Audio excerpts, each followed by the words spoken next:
Thanks PUBG Mobile Esports for sponsoring today's video.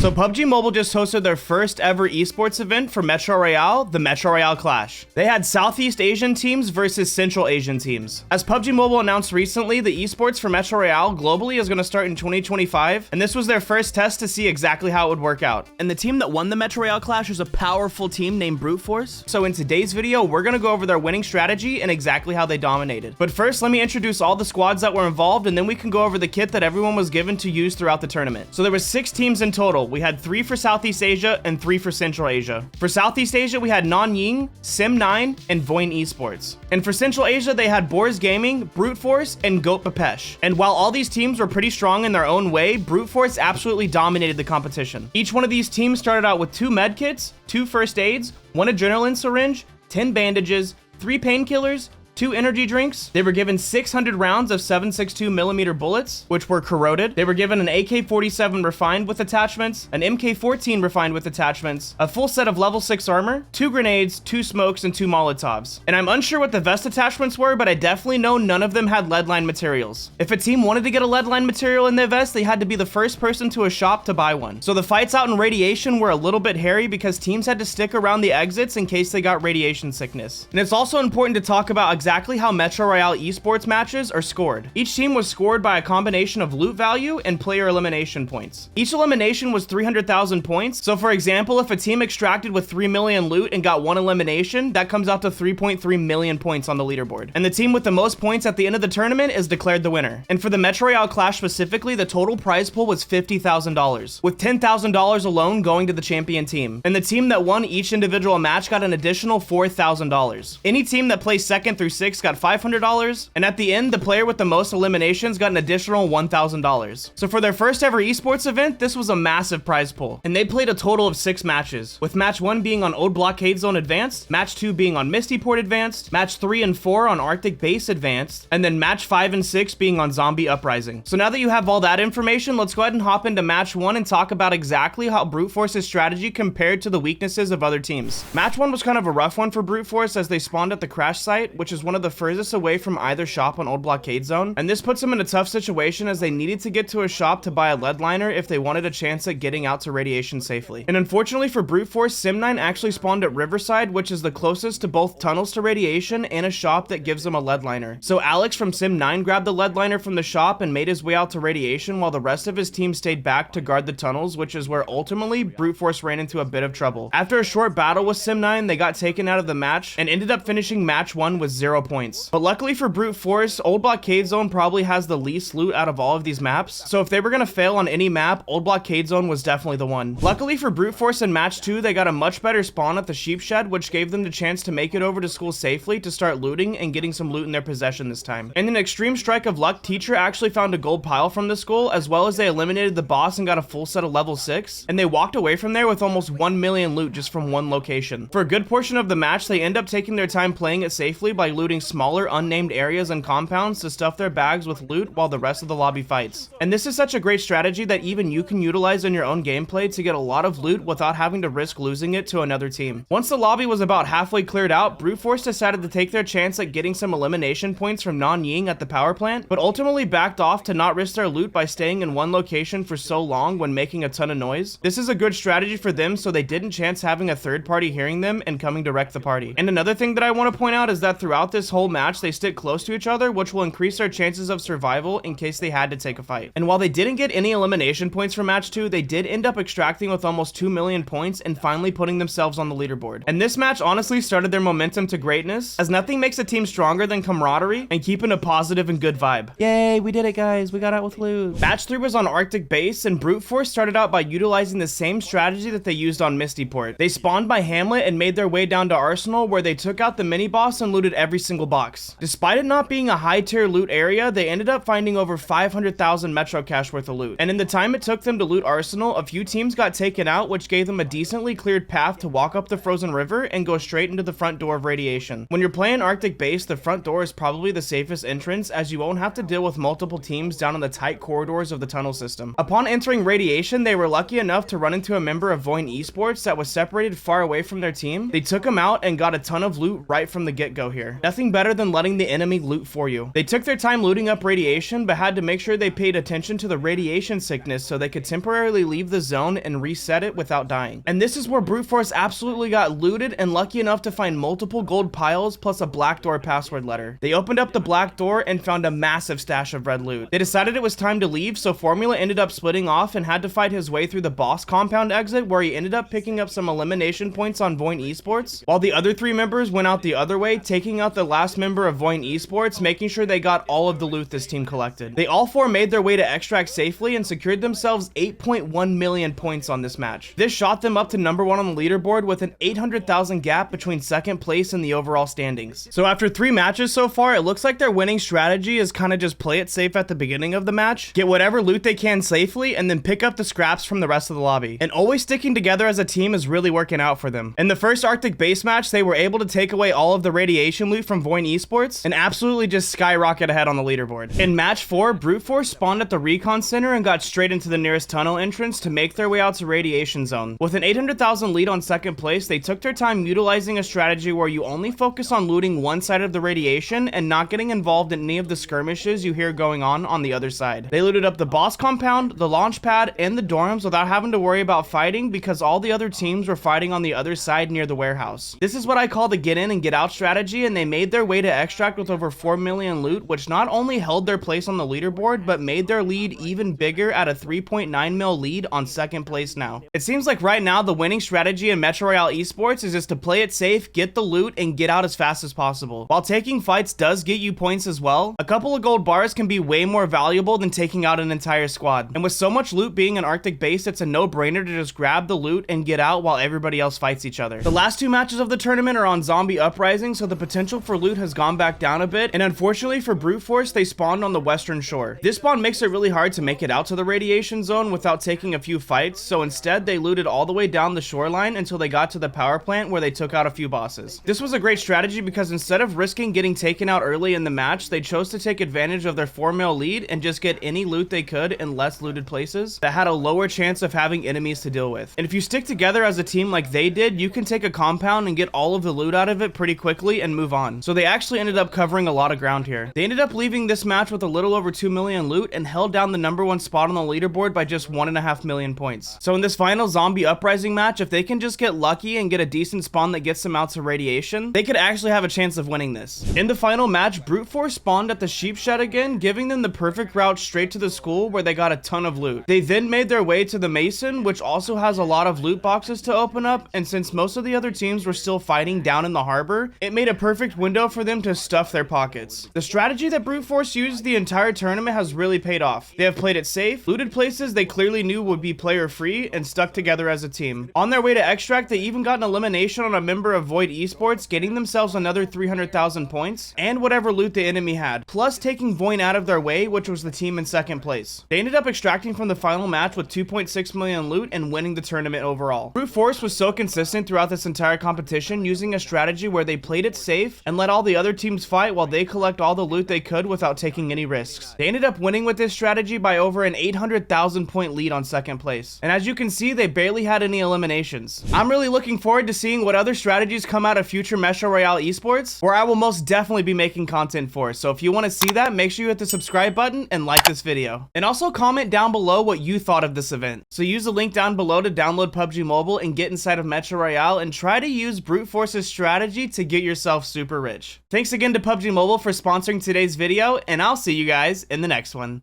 Later.